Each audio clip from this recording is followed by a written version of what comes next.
What's up, everybody? Welcome back. Aggro joined now by Anatoly as we get ready to close the day here on the Smite console series. Man, this day has gone by in the blink of an eye, so hasn't fast. I hate you. It's been some quick games for us here so far today, but we're here to close it out for you. Coalition versus Strictly Business, and SB, a team that has a lot of potential, but have they really reached it yet? No, not at all, actually. They only found one set victory so far. We're in week number 4. It's time to find the second win and step it up now, because it's only one team that's going to be able to get to the placements. That's right. You got to get to that top spot if you want to make it to the placement round. Just notice my shirt is super wrinkly. Sorry about that, chat. I don't want you to think that I didn't come here prepared. I just didn't realize it was so wrinkly until right now.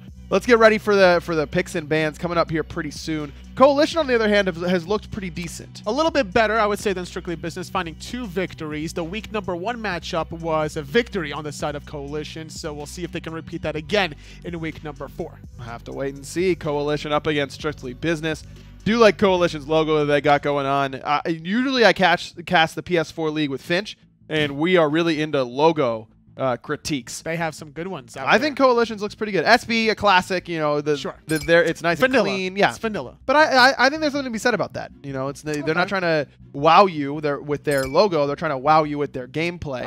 As the idea there, I think, for Strictly Business. Not wowing me thus far with their performances in the first 2 weeks. We'll see if that changes as they try to get their rematch against Coalition. But Evil Lemons has a nice little banana. The Bulldogs. They do. It's pretty cool. Playing Ducks, obviously the best logo in the league. Reminds me of the Mighty Ducks. Yeah, you know? well, yeah, I think that's the whole point. Childhood classic. Yeah, absolutely. A couple interesting bans here. Odin and Poseidon banned on opposite sides. That leaves open Chernobog for Coalition. The PS4 League is definitely one where we're seeing a lot more targeted comfort bans, and that's what this feels like here to me. Haven't seen really too much Freya on the North American side of the Xbox. Maybe that will change here on the PlayStation 4 side of things. Batz, though, good control. I like this from Strictly Business in these little jungle skirmishes, and I would like to see maybe some more global pressure from them trying to match the Chernobog, but it's going to be the Cerberus instead. No Athena to try and match that global presence, so Janus and gods like that kind of on the table, but we'll wait and see. But they've got great team fight control already between the Bats and the Cerberus. Coalition trying to get just a solid all-around draft going. Agni, Geb, Chernobog, 3 pretty good gods, but do they work well together? I think so. You got a good engagement out of the Agni through the wall, then the safety net. Now Chernobog, this hyper late game carry, the Agni late game hyper carry is going to get protected by all these Geb shields. That's right. Artio, the last pick before the second ban phase for Strictly Business, trying to shut down the mobility that Chernobog and Agni both bring. Geb to some degree as well. Rollout will be canceled. Artio, alongside the Cerberus, do you expect it to be Cerberus support or Artio support, just based on what we've seen so far? It could be Artio support, knowing that Cripple Minefield will stop the rollout from the Geb, so there could be some kill potential in the dueling if that's what they want to go, unless they want to still kind of wait it out to see what Coalition's going to pick up and then make a last-minute decision. You can kind of wait and see, I suppose. We've seen Splice on the North American SPL side of things really put a lot of Artio in the support role. But Aurora seems to be the only one that's seen consistent success with that pick there, and he builds kind of solo laner-esque anyways, so we'll see what Strictly Business wants to go for. Is Ho Yi their next pick? Something fairly safe up against the Chernobog, can play very aggressive in that lane. It looks like it's all just jungle fights between the Fear No Evil from the Bats, the Suns out of the Ho Yi, and that's where you got to control the area of the map if you're looking for the Gold Fury objectives and wanting to build a lead. It's a great point. Bakasura and Chulainn round out the draft for Coalition, and now SB is left with selecting what should be their mid laner, though I guess you could pick another Hunter in this spot, and you were asking for some global presence. Janus provides that. Also a very good jungle fighter, so it goes well with their comp. So much mobility on the side of Strictly Business. This is their time to really shine and start bringing it back. We'll have to wait and see. Who do you think won this draft, Coalition or Strictly Business? And by extension, who will end up winning this game 1? Coalition, as you mentioned, did very well up against Strictly Business in week 1, trying to repeat that success now here in week 2. I am a little bit worried about Strictly Business's AoE damage, though. I mean, think so? They've got great jungle control, yes, but unless they're using Fear No Evil to spread out and focus one particular target, Unstable Vortex isn't the lightning storm or tornado in the jungle. I would definitely agree that Agni has more AoE damage than the Janus, but Cerberus should be able to pack quite a bit of a punch, even Ghastly Breath in its own right. I think also the Artio with the swipes has a decent amount of damage, whereas you're looking at the Bakasura, matching up against the Hunbats, heavily single target damage from Bakasura. Yeah. A lot of AoE damage out of Little Tony. And I think there's more high execution required out of Coalition, where Strictly Business has a lot more wiggle room to sort of mess up and then reset team fights, especially with this Janus. Yeah, that's a fair point. And certainly the mobility is going to make it a lot easier for Strictly Business. I just do think that when you group everyone up with Stygian Torment, what's coming after that? I mean, Fear No Evil would be great. Sunbreaker would be pretty good as well, but Overhand Smash hurts pretty hard. Overhand Smash, yeah, not too bad. Certainly has potential, just not that easy. Oh, that's the game plan. You know, it's no still a crush or anything of that nature. But we'll see if it works out here for Strictly Business, and it looks like they're working it out on this left-hand side early, going for the invade up against Strategic and Cbeaarr. Dylan getting pretty low already, though. Gonna have to try to retreat after that purple buff in vain. That was not successful. I believe they only stole one little minion, so not gonna be able to get that level 2 mark that they really need after getting the whole wave. And has a Ho-Yi Cerberus, they're probably gonna be looking for a lot of poke before this Geb becomes super defensive with his whole kit. Do need to get both minis off the purple buff if you want to hit level 2 off that second wave. So Strategic just sitting there right next door, making sure that didn't happen. Certainly proved fruitful. 60% of you in Mixer chat are feeling Coalition GG's composition in this draft. And I can't blame you. I do think that you mentioned it's going to be a little bit more execution heavy, and I agree with that. But Coalition, just based on their record alone, certainly seems capable of doing some sort of execution composition. And if you can get all of this rolling together, I mean, the CC out of Agni and Geb, the frontline presence of Beaudilla, the Bakasura tank shred, I mean, it would be hard to really frontline effectively against this team. I agree, but I also look at how teams might be able to engage, and unless it's going to be a Geb Blink ultimate or Agni finding the nice bomb stun, I kind of fear for Coalition's opportunities at forcing some of these engagements. Level 3 in the dual lane, they could be looking for some poke. Not a lot of kill potential, it feels like, on that left side of the map.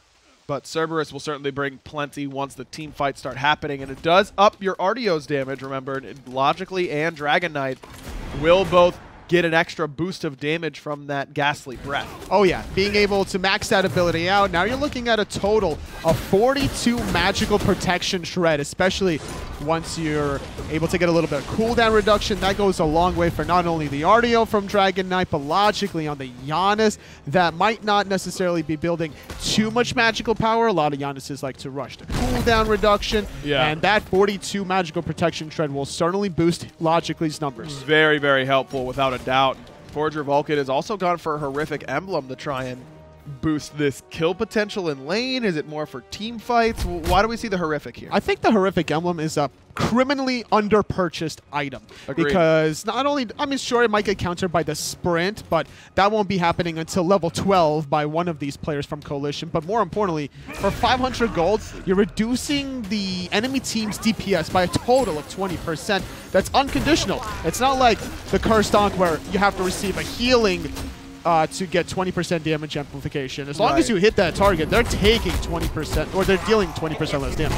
And it could be an attack speed slow as well up against this Bakasura jungle in MySweetPatato. That you really like that Horrific Emblem pickup. I certainly love it, especially with Strategic going for the upgraded shell first item. We had a little bit of a meta where supports were picking up upgraded sprint because it gave you kill potential in lane pretty early on.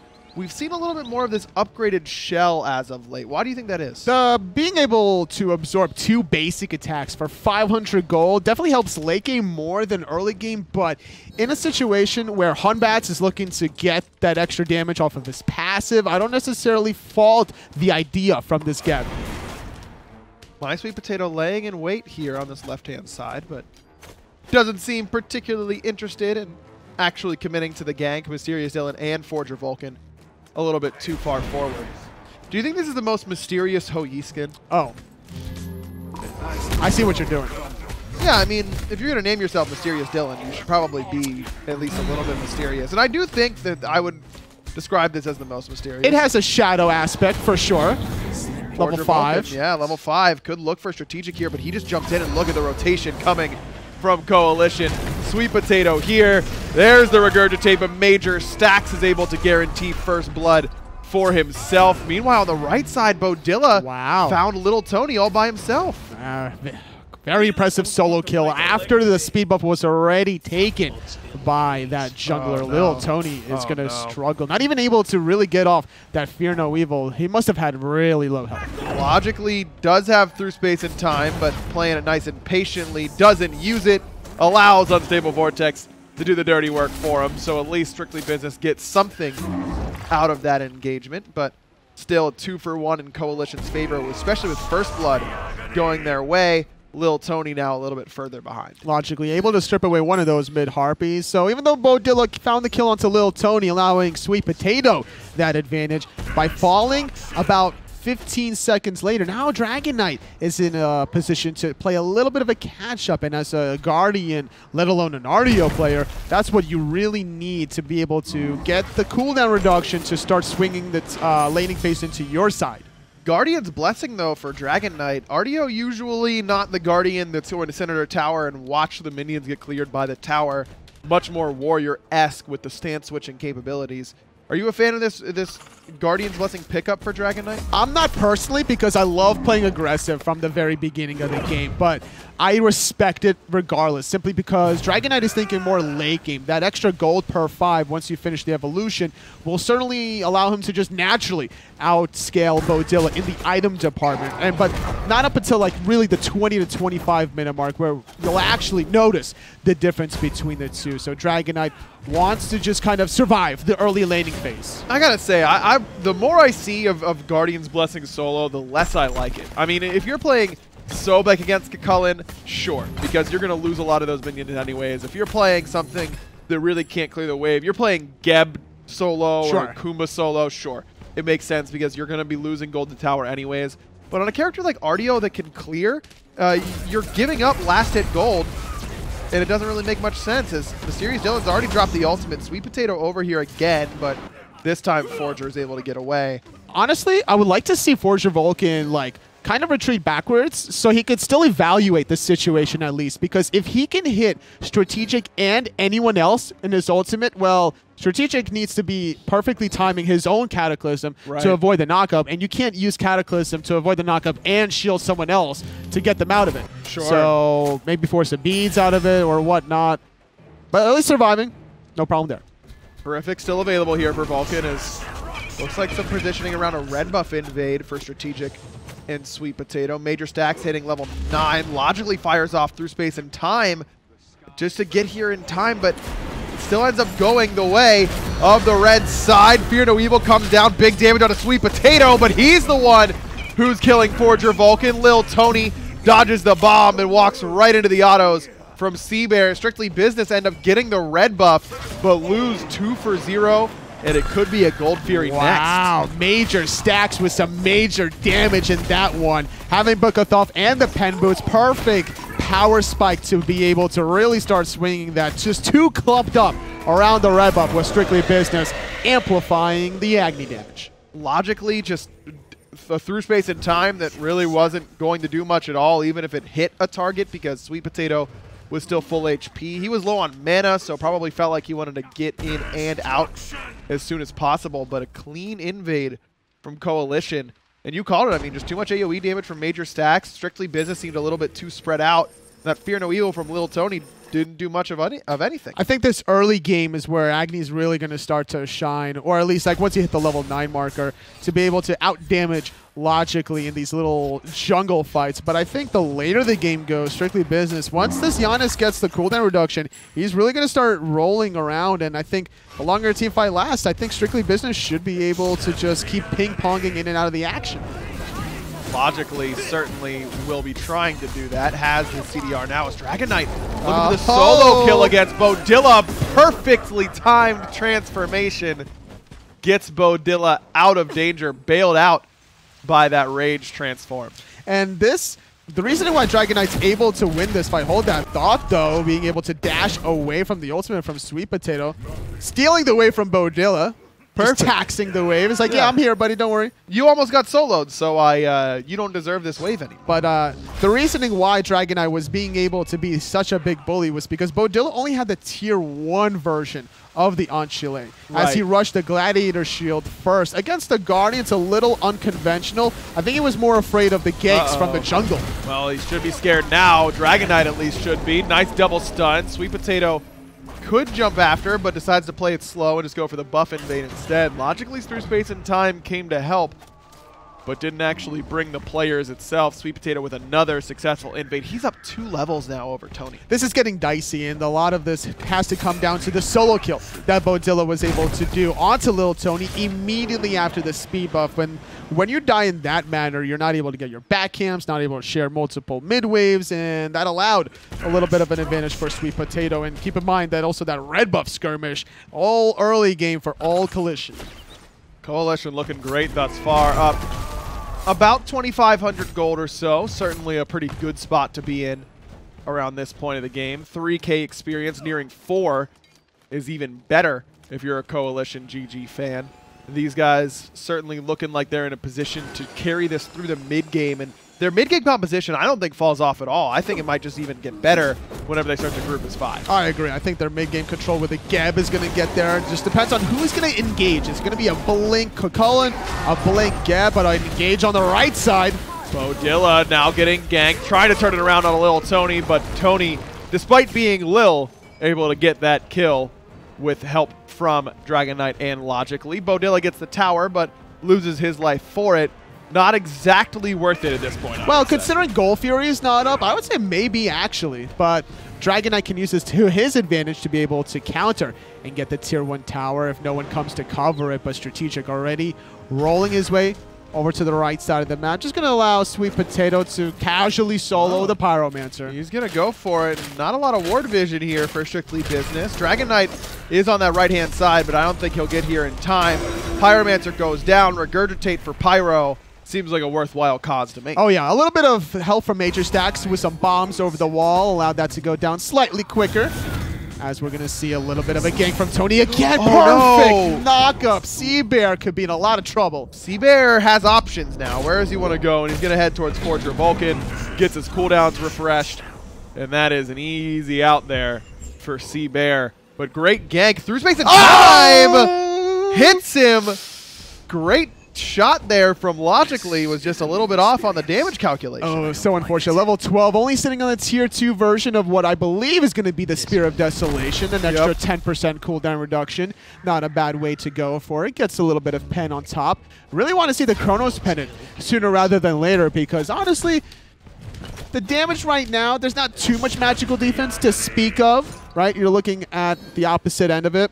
I'm thinking Genji Guard, not too much, right? It's not like Spirit's Robe and Genji's Guard. It's only one magical defense item, whereas Penetration, super important late game. Huge. Even in the mid game, I mean, with the changes in Season 5 to mages getting more natural magical protections as they level, you kind of need it if you want to be doing maximum damage even to the enemy mid laner by this point in the game. I mean, and with just Spear of Desolation, you're probably still not there, but that plus Ghastly Breath means you're doing true damage to anybody but the Guardians. I'm a little surprised that Logically didn't go for Pen Boots if he wanted to go for Spear of Desolation, because he could go for Soul Gem and Chronos Pendant to cap Elf anyway, and that extra damage from Pen Boots is just a little bit of an added effect. Don't disagree with you at that point. I've always been more of a fan of Pen Boots myself, but that's I'm sure people are sick of hearing me rant and rave about Magical Pen at this point. Gold Fury has respawned, and Coalition got the first one. Could be looking for the rerun. Actually, it's Strictly Business who pull it, and they commit that Sunbreaker. Strategic walking in, Fear No Evil very early on, and Strategic gets off the Cataclysm. Strictly Business able to secure the Gold Fury, but now they're on the run. Forger Vulcan is out of danger for the moment, but Dragon Knight, anything but. Great beads from SmiteVOD. He gets the kill. Good job also being able to get the Gold Fury and disengage MysteriousDylan. I thought for a second he didn't have it. Jumping over the wall, SmiteVOD tried to cancel the back but not able to find the kill. He still will get out of dodge. So trading 1 life of your Soul Laner for the Gold Fury, not too bad. The only objective on the right side of the map is the Fire Giant, and that would be ambitious. Logically gets through the portal, costs him his Purification Beads. Tier 1 tower down now for Coalition. So a Tier 1 tower and a kill in exchange for Gold Fury. Basically a push in my mind. It's not in Coalition's favor. I would agree. It helps Coalition, but more importantly, this stops the bleeding because Coalition getting the first Gold Fury of the game, they were wanting that second one to extend the lead even further. So strictly business, at least extending the game a little bit further. Cbeaarr this time is able to get into the wall in time, but heads back towards the minion wave. No suns yet for Dylan. Plus, SweetPatato has this option covered. Looks like Cbeaarr is able to escape, getting soloed very nearly. This double lifesteal build from Dylan. Devo Gloves, Ninja Tabai straight into Aussie. Thoughts on that? So it's not necessarily about the lifesteal, I think, from the Aussie. It's more about the attack speed boost that you're getting from this item, especially when you are marking of anyone with the mark of the Golden Crow. Just the late game damage you get from that debuff is amplified by all this extra attack speed. And maybe trying to survive the initial burst from SweetPatato. Although, honestly, if you're trying to survive against any Bakasura player late game, even a Guardian Mail on a Hunter will do the trick better than an Aussie would. True. Does definitely lower your DPS a little bit more, but if it's purely about survival, Mid-Guardian would end up proving a little bit more helpful. No Golden Blade quite yet for SweetPatato. Do you expect to see it here? The new Golden Bow? No, I don't necessarily. I think this is more of like a solo lane item to be able to take an advantage off of the matchup and then extend it in the mid game. Not necessary for Bakasura considering he has that Regurgitate, which gives him AoE cleave anyway. That's yeah. I don't think that it's worth picking up in the jungle. I've just seen so much of it since a lot of people very excited about it. Our very own John Finch included, but seems to be a little bit overblown so far. I think it's I don't know that it's really a competitive pickup, more so than an enjoyable, fun experience that you can try different gods. It's like one of these things, like when you haven't had something for in a while, you want it more. Like if you haven't had Chinese food in, let's say, 2 months. Man, I haven't had Chinese. Wait, no, I had Chinese food like 2 days ago. Sorry, continue. So for you, that's a long time. So now after this cast, you're going to want some Chinese food. I already do. It's not even, we don't even have to wait. I want Chinese food currently. I forget how long exactly Golden Bow was off the game. Maybe like a season and a half.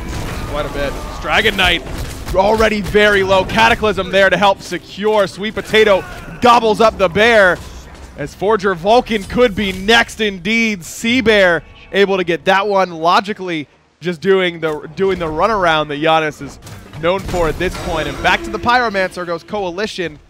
They're posturing like Fire Giant could be They're a little low. I don't know about this play. Level 12 Gab, less than 50% health. Shielding SweetPatato that's actually tanking this. And that Butcher Blade is chopped. Oh! Major Stacks gets flattened by the bus. And Coalition get the Fire Giant, but they get crushed on the back end. It's a double kill for logically. Cbeaarr goes down to Dylan, and now Beaudilla has the survivor's guilt as logically lets loose the train that runs over Major Stacks. We were talking about how low certain members were out of Coalition and making them pay the ultimate price logically. Making a good calculation, instead of ulting the Fire Giant for the steal, just position it for the back line, clipping out the Hunter to kill him, taking out also Major Stacks' health bar in the red. And now with those 4 kills, it's strictly business, getting 2,000 gold from 2 towers in the mid lane. Unreal. I mean, there are moments, there are games where one team is winning and you go, when did they start losing? Like what was it? What changed the course of this game? It's a pretty easy answer. In this one, Janus. It's that play. It's deciding to pull fire after getting Pyromancer, but is it even on the shot call there? I just feel like that's just a great play by Logic. It's a little bit on the shot call. The damage was certainly there, but even if the through space and time doesn't come through to kill the Hunter, to damage the mid player, the threat of the steal in itself is too high to not or to even call it. Coalition undeterred, right back towards Gold Fury. Reset, they still get it, but they're already on the back foot. No, I changed my mind. Forger Vulcan has already been put underneath the boot of Coalition as Cbeaarr continues to chase in, tries to get a root off, but jukes nicely by Dylan. Aegis used by Dylan as well, just try and get himself some distance. And Coalition, man, to have a play go that poorly and then go straight back towards gold, force it right in the face of your opposition, clearly very confident. They knew Lil Tony wasn't around the corner. Without the Hunbat's Fear No Evil, Team 5 is just heavily favoring out the Order side that are now going for the Tier 1 tower. Here comes Lil Tony. You were asking for him, but Major Stacks able to jump away. Lil Tony can't quite follow suit. Major Stacks gets the kill with a bit of dot damage. Dragon Knight has teleported in, but Dylan is just eviscerated just underneath the tower. No follow-up from the flank. That's a good opportunity to like flank in general. Like that's what the main goal of a jungler is, to be that backline engager in a very safe manner. But there's no follow from the Fear No Evil, and he had to jump towards his tier 2 tower, but that wasn't even enough of a distance. He needs to go take some more like jumping lessons apparently. I don't think you jump better after jumping lessons. Sure you do. They tell you how to bend, right? I feel like that's just the gym. Like you just go to the gym. You work out a little bit more. That's if you really want to jump more, like don't pay some dude to teach you how to jump. Go do some box jumps. I mean, have you watched the Olympics where they jump, what is it, 7+ feet without the assistance of a pole? Yeah, something like that. Yeah, and there are high jump coaches, sure, but I don't know that he's practicing for the high jump. He's trying to get better at jumping. I think that you should. What about the long jump? You got to prepare for the long jump as well. You do. So there's a lot more of those coaches. I mean, it's like running, it's jumping at the right time, it's your form up on See, and that's why you need a coach for all these things. Yeah, but he wasn't long jumping there, Tully. He was just jumping. He was. He needed to long jump the hell on out of there. All right. I guess. You win this round, but I'm not happy about it. No, in all actuality, he needed to jump basically through the purple buff, and he would have been fine. All right, fair enough. You were asking for a Midgardian mail.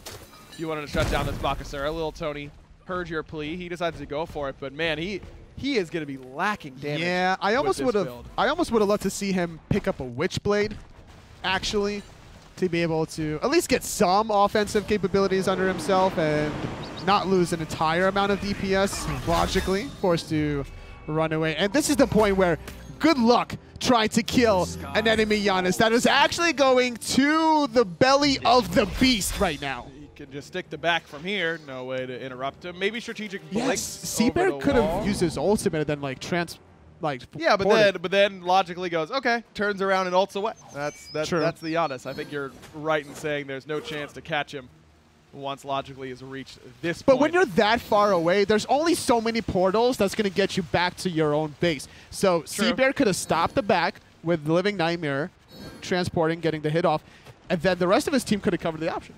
Potentially. Maybe. Potentially. Or we could just wait until this Pyromancer respawns and do it all again.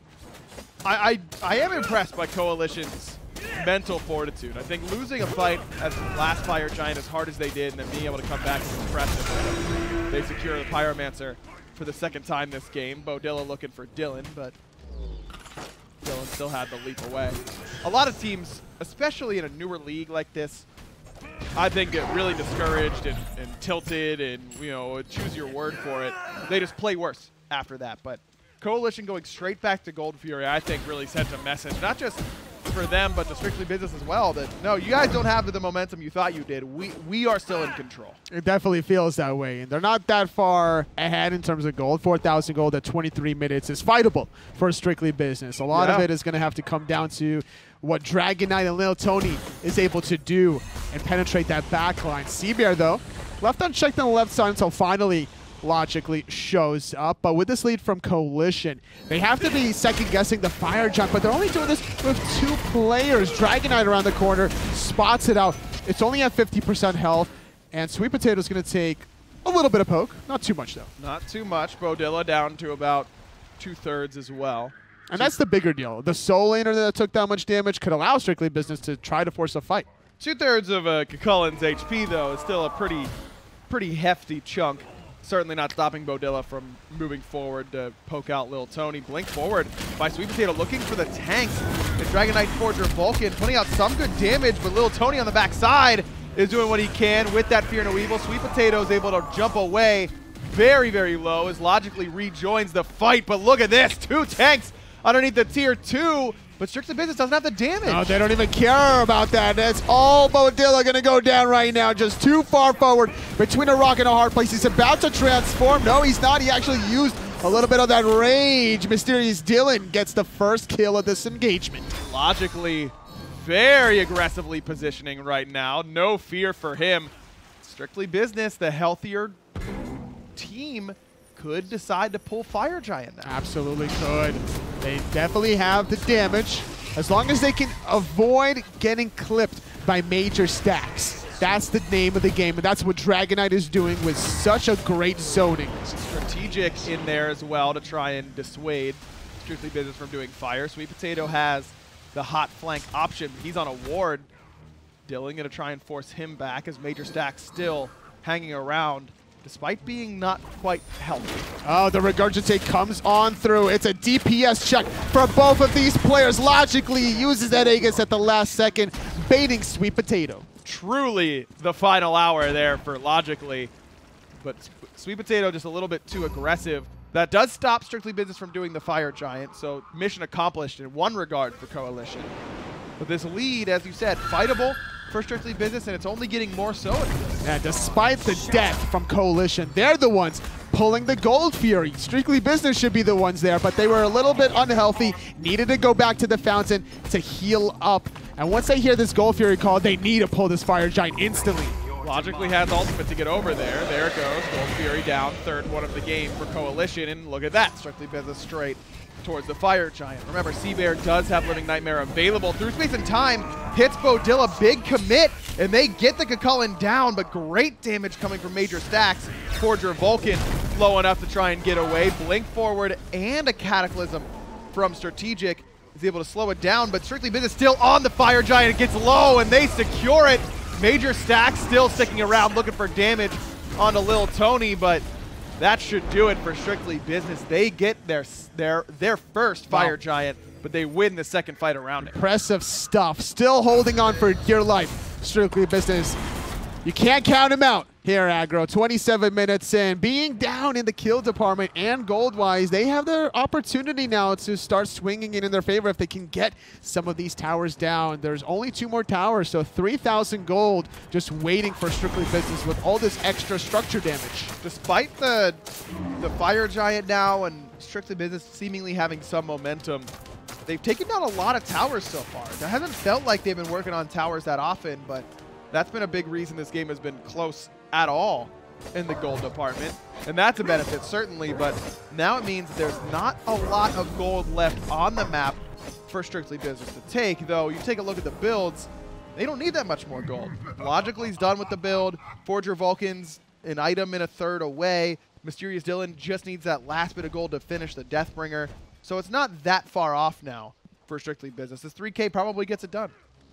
Probably here, depending on how they want to engage. Strictly Business it's their ball in the court. What can they do? Strategic is just going to try to zone for as long as he can. He doesn't have Blink to really engage, so it's important for SmiteVOD to get in there. But against the Fire Giant squad, unless you do this kind of a play, you don't want to defend. Lil Tony just beads were eons late. Yeah, they were up. He could have beads and jumped away if he really wanted to. The Gap Shield was super late as well. 1,500 gold goes to Strictly Business, but the death for 45 seconds turns this Fire Giant buff to only about 1:15 worth of duration. Right. Yeah, that's just bad for Strictly Business. They lose their jungler without him making any impact whatsoever. SmiteVOD takes a fight that doesn't seem particularly wise to me, but ends up working out because Strictly Business, they had the ball, but they dropped it. Well, now it's a 5-on-4 for Coalition without the Fire Giant, but without having to worry about a Fear No Evil.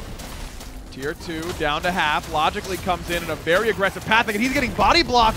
He gets up and through the wall, but SmiteVOD is going to try and chase him down. Blink there as well. Logically falls with both relics up himself. That is the... Logically has been able to make a lot of plays so far this game, but his positioning has been greedy all game long, and finally, SmiteVOD is able to punish him for it. I call it the Janus syndrome. Yes. When you have so much mobility, so much avoidance of death, you feel like you're Houdini, and it's just one bad trap that you set yourself up for that'll make you pay the ultimate price. That was the trap that time for Logic. Strategic, rooted, but still is able to roll out towards safety. About 50 seconds left of this Fire Giant buff, only left standing on 3 members of Strictly Business, and it looks like Coalition will get their 3rd Pyromancer of the game. We mentioned the gold situation for Strictly Business, how it was going to affect their builds.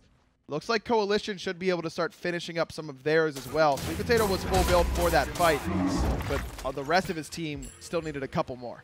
And I love the Odysseus bow. This is a better cleaving item for you folks out there than the Golden Blade, especially for Bakasura, because in competitive play, you got to be very fortunate to find multiple members within the vicinity of a Golden Blade. But that Odysseus proc, the way it just kind of arcs, almost like a Zeus Chain Lightning, is much more frequent.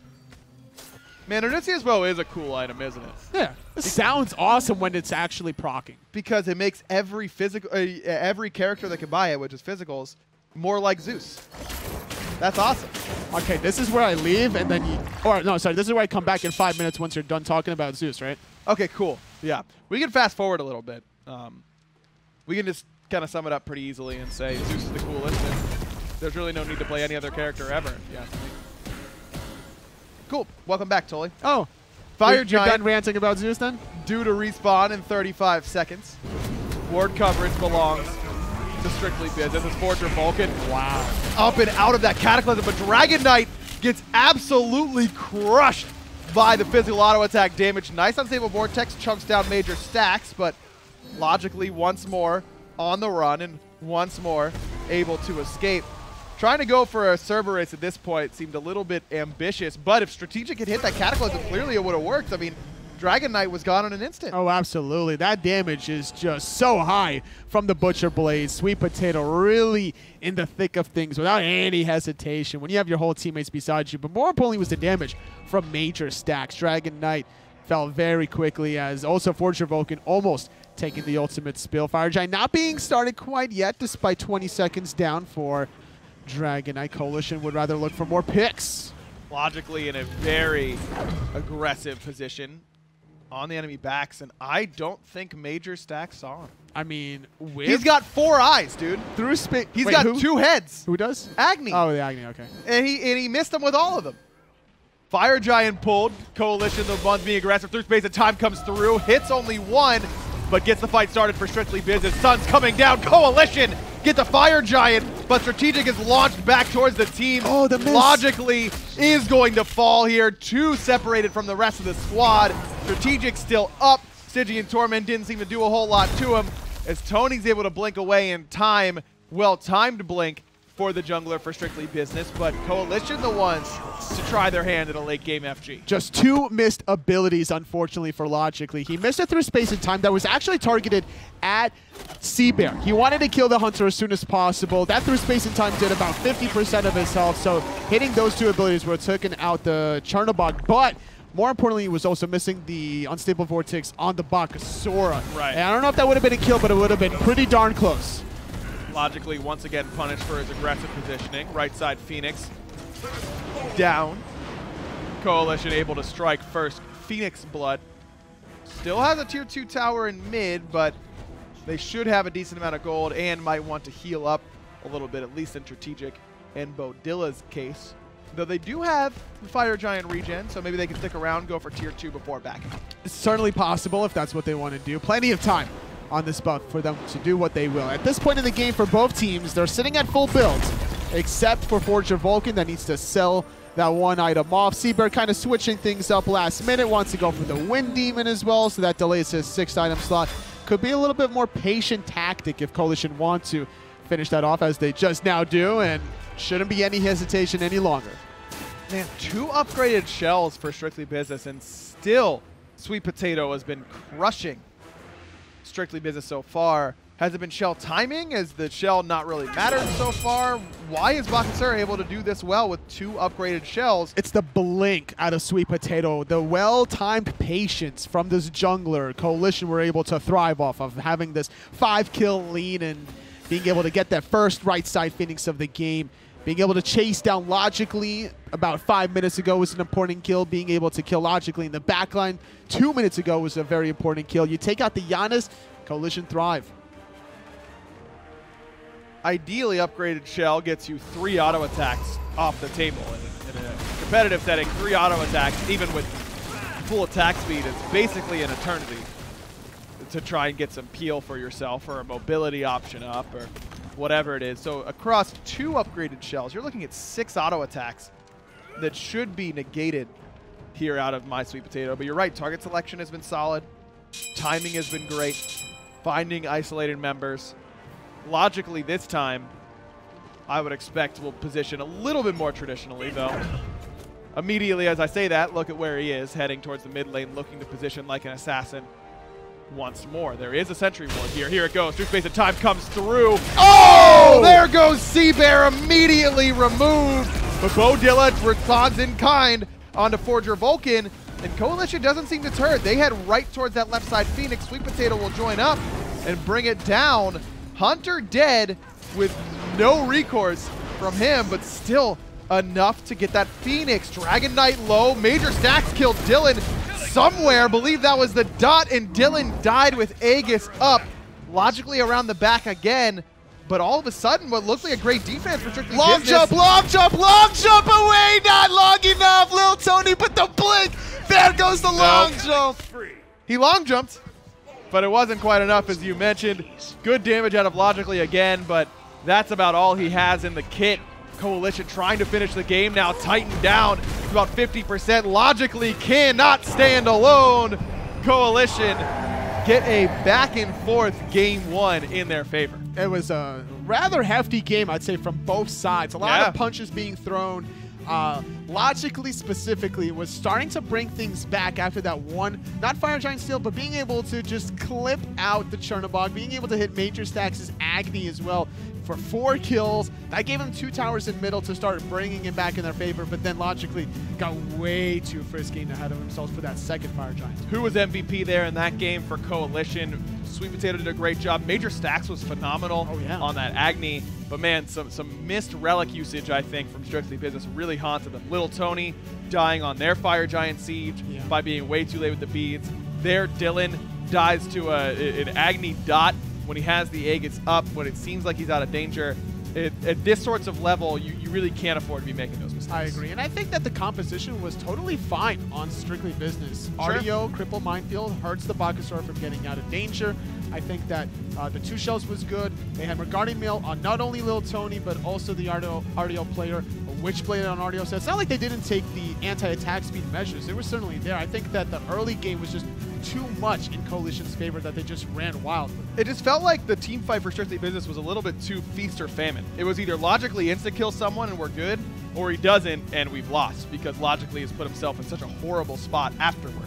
It's a big risk reward, and when they got it working, they looked great, but in the moments where they didn't end up getting those insta-kills, Logically is then left out to dry.